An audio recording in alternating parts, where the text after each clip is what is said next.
তিন ব্যক্তির দোয়া ফিরিয়ে দেওয়া হয় না। ১. পিতার দোয়া।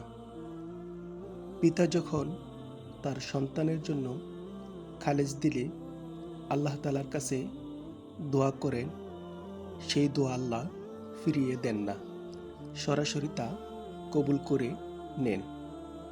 তাই যাদের পিতা জীবিত আছে তাদের সেবা করুন এবং তাদের থেকে দোয়া নেন।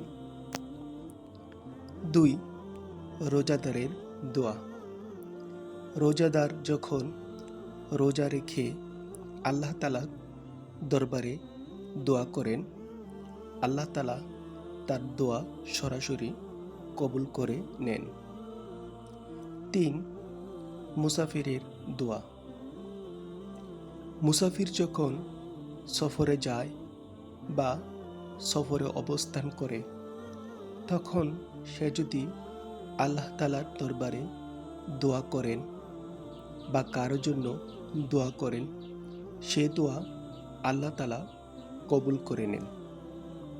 এই ৩ প্রকারের মানুষের দোয়া আল্লাহ তাআলা কবুল করে নেন এবং তাদেরকে উত্তম প্রতিদান দান করেন।